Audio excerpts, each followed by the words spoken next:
बेटी बचाओ बेटी पढ़ाओ का नारा देने वाली सरकार की राज में हर दूसरे दिन किसी बेटी की हत्या हो रही है तो किसी का बलात्कार हो रहा है।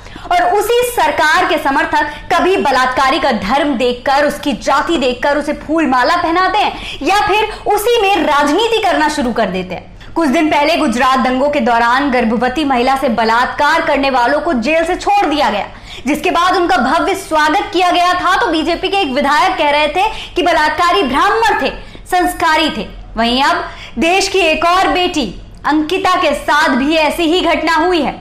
झारखंड के दुमका की रहने वाली 12th क्लास की स्टूडेंट अंकिता की जलाकर हत्या कर दी गई। आरोपी शाहरुख अंकिता से एक तरफा प्यार करता था। अंकिता ने इनकार किया तो 23 अगस्त की सुबह 4 बजे शाहरुख अपने दोस्तों के साथ पहुंचा। अंकिता सो रही थी, वो खिड़की के रास्ते से घर में घुसा और अंकिता पर पेट्रोल छिड़ककर उसमें आग लगा दी। अंकिता को पहले दुमका के एक हॉस्पिटल में ले जाया गया, उसके बाद रांची के ड्रिम्स में रेफर कर दिया गया। लड़की ने 5 दिन तक हिम्मत दिखाई, वो जंग लड़ती रही, मगर आखिर में वो जिंदगी की जंग हार गई। मरने से पहले अंकिता ने अपने बयान में शाहरुख को ही आरोपी बताया था। उसने कहा था कि जैसे आज वो मर रही है वैसे ही शाहरुख को भी मरना चाहिए। जैसे उसके लिए अभी हम मर रहे हैं, उसको भी वही सजा हो जाए। आप ऐसा चाहती? हाँ। हम घर में अपने पापा को 10 बजे रात को आए, पापा को बोले, पापा ने ठीक है सुबह होगा तो देखते हैं। और सुबह 4 बजे आके खिड़की से पेट्रोल फेंक के और आग जला के भाग गया। तो पेट्रोल कहाँ पर फेंका गया था? पेट्रोल एक डिब्बा में 2 लड़का था, वो और एक छोटुआ था। हम खिड़की खोल के देखे थे। आप मुस्लिम बहुल क्षेत्र में रहती हैं? ना, वहाँ पर ज्यादा मुस्लिम है वो।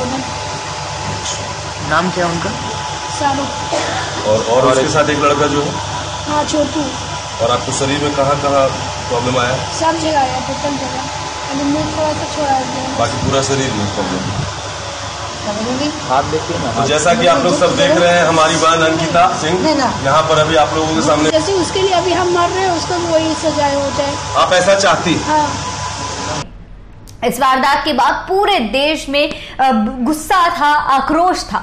झारखंड में अलग अलग हिस्सों में विरोध प्रदर्शन हुआ, विरोध की आवाज उठी। भारतीय जनता पार्टी, बजरंग दल, करणी सेना समेत कई संगठन सड़क पर उतर आए। आरोपी शाहरुख की फांसी की मांग हो रही थी। वहीं शाहरुख की गिरफ्तारी के दौरान का एक वीडियो भी सोशल मीडिया पर सामने आया है, जिसमें यह बलात्कारी मुस्कुराता हुआ नजर आ रहा है। इसकी यह मुस्कुराहट इस बात का सबूत है कि देश में प्रशासन किस हद तक कमजोर हो चुका है।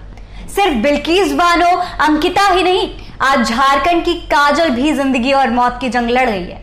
झारखंड के चतरा में काजल अपनी मां के साथ सो रही थी, तभी संदीप नामी युवक घर में घुस आया और उस पर एसिड फेंक दिया, जिससे उसका आधा शरीर जल गया।